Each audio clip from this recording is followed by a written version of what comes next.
Assalamualaikum warahmatullahi wabarakatuh. Perkenalkan, nama saya Rahmat Safruddin. Nomor induk mahasiswa 20200100015. Akan sedikit menyampaikan tentang strategi dan metodologi pembelajaran. Strategi pembelajaran. Strategi adalah sebuah pola umum atau serangkaian kegiatan yang digunakan agar suatu target bisa tercapai. Strategi merupakan skema umum atau pola yang digunakan. Strategi biasanya belum mengarah kepada pola-pola praktis yang lebih terperinci. Dalam dunia pendidikan, strategi pembelajaran adalah suatu kegiatan yang harus dikerjakan guru dan siswa agar tujuan pembelajaran yang ingin dicapai lebih efektif dan efisien. Kemudian metode pembelajaran. Metode pembelajaran adalah sebuah cara kerja yang lebih sistematis dan umum. Metode adalah bentuk implementasi dari rencana yang sudah dibuat dalam strategi. Sedangkan metodologi adalah ilmu mengenai berbagai cara atau jalan yang ditempuh untuk sampai ke tempat tujuan.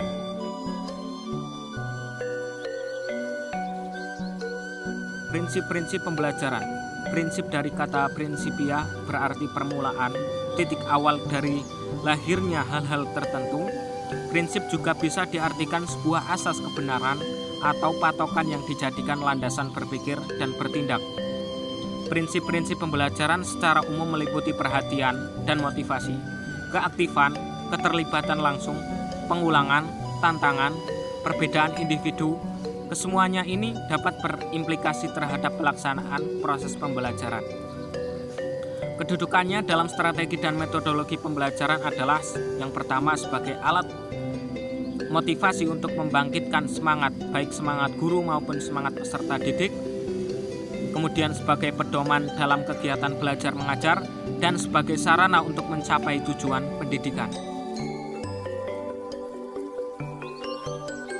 Faktor-faktor metodologi pembelajaran. Yang pertama ada anak didik, yaitu manusia yang berpotensi untuk menghajatkan pendidikan. Kemudian tujuan, yaitu sasaran dari setiap kegiatan belajar mengajar. Kemudian situasi. Yang keempat adalah fasilitas, yang merupakan hal yang mempengaruhi pemilihan dan penentuan metodologi pembelajaran. Kemudian guru, yaitu sebagai pengajar.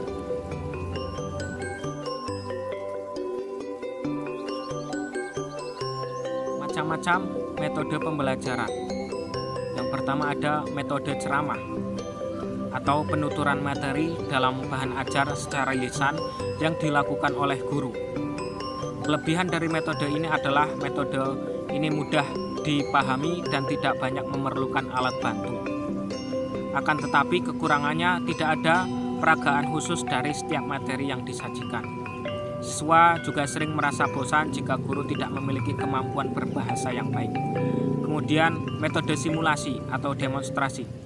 Metode demonstrasi merupakan jenis pembelajaran yang menyajikan materi pelajaran kepada siswa yang digabungkan dengan penjelasan. Tujuannya agar siswa dapat lebih mudah memahami materi pembelajaran. Kemudian metode diskusi. Jenis strategi pembelajaran lainnya yaitu dengan menggunakan metode diskusi, yaitu dengan menghadapkan siswa pada suatu masalah untuk menemukan solusi yang tepat. Kelebihan metode ini dapat merangsang siswa untuk berpikir kreatif, dapat melatih siswa dalam mengungkapkan pendapatnya, tetapi memiliki kekurangan, yaitu kegiatan diskusi seringkali hanya dikuasai oleh orang-orang tertentu. Ada juga metode tanya jawab, yaitu cara penyajian pelajaran dalam bentuk pertanyaan yang harus dijawab terutama dari guru kepada siswa atau sebaliknya.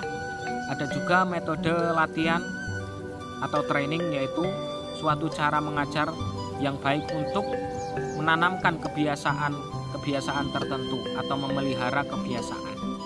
Ada juga metode ceramah, yaitu metode yang mempergunakan alat komunikasi lisan antara guru dan anak didik dalam proses belajar mengajar.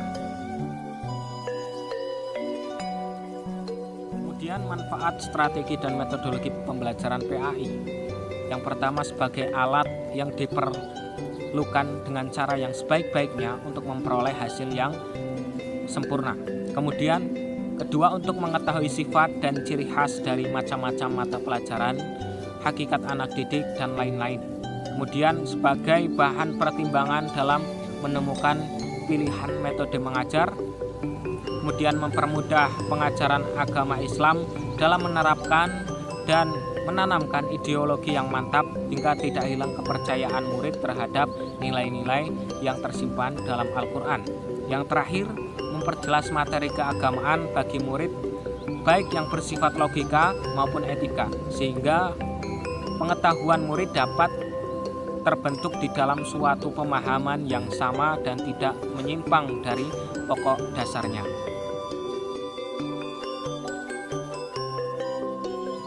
Kemudian kita membahas tentang kurikulum 13. Kurikulum ini merupakan kurikulum tetap yang diterapkan oleh pemerintah untuk menggantikan kurikulum 2006 atau yang sering disebut sebagai kurikulum tingkat satuan pendidikan atau KTSP yang telah berlaku selama kurang lebih 6 tahun.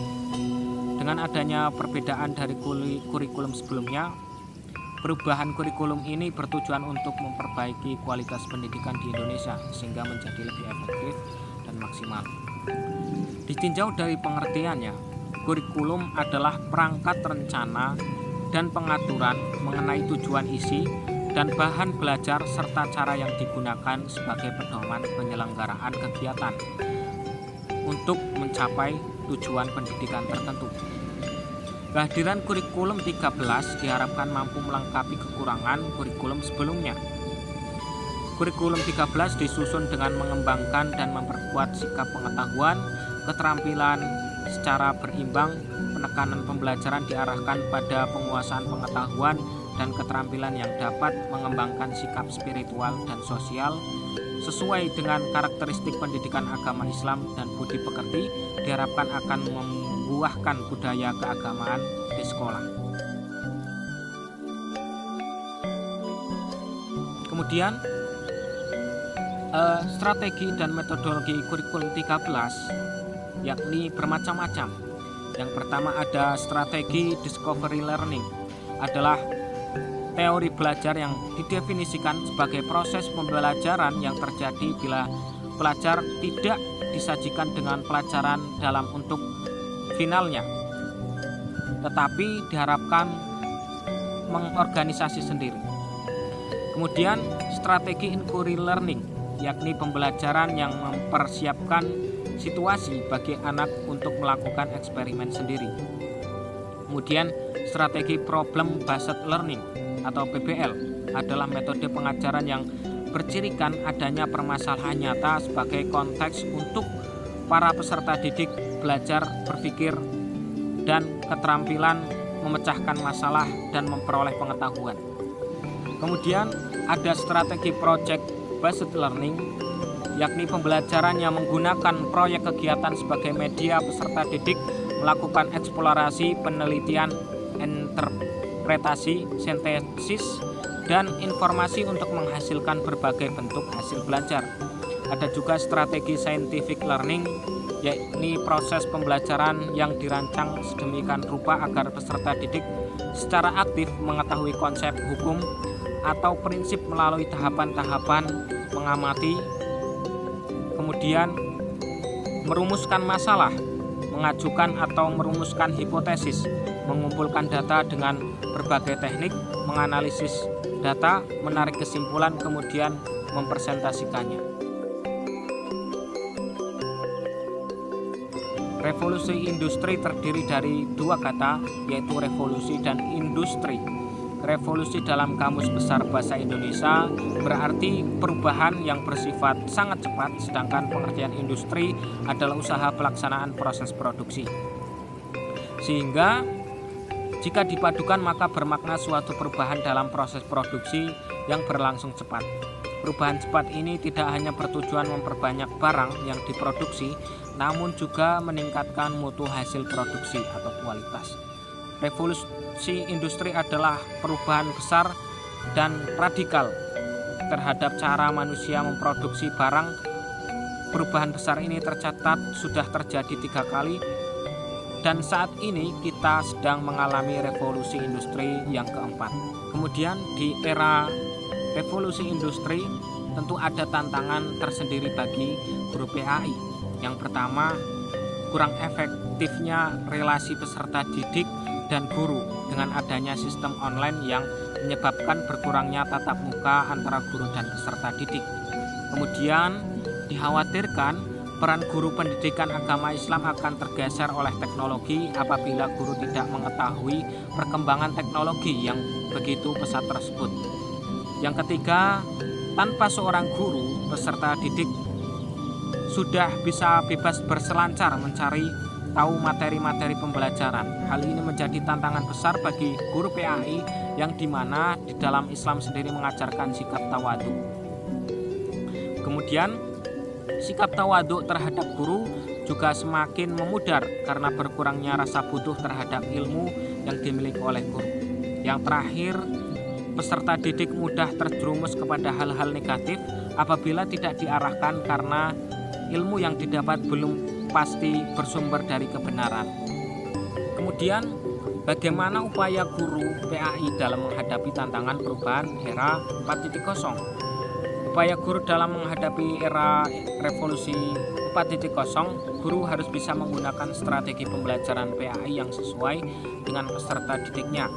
Seperti yang pertama, guru memberikan blended learning, yaitu strategi pembelajaran yang memadukan sistem pendidikan tradisional dan modern.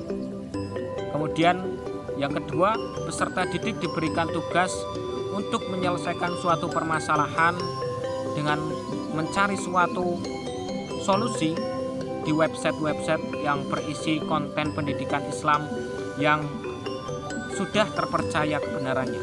Kemudian guru menggunakan strategi pembelajaran web-based learning, yaitu salah satu jenis pembelajaran yang bisa digunakan dalam CBI atau Computer Based Instruction. Kemudian 4, guru melakukan pembelajaran dengan sistem online, yaitu dengan memantau aktivitas dan memberikan arahan kegiatan positif peserta didik di sosial media, sehingga peserta didik dapat merasakan manfaat positif dari kemajuan teknologi yang begitu pesat dan dapat mengurangi pengaruh negatif.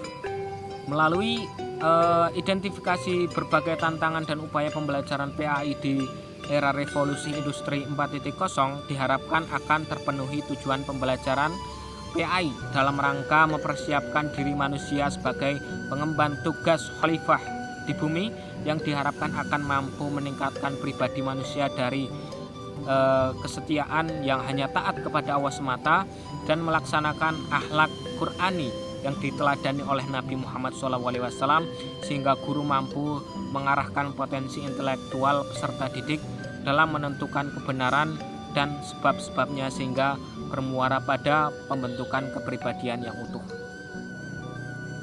Kiranya itu yang dapat saya sampaikan. Apabila ada kesalahan dalam tutur kata atau berbahasa, saya memohon maaf yang sebesar-besarnya. Atas perhatian dalam menyimak video saya, terima kasih. Wassalamualaikum warahmatullahi wabarakatuh.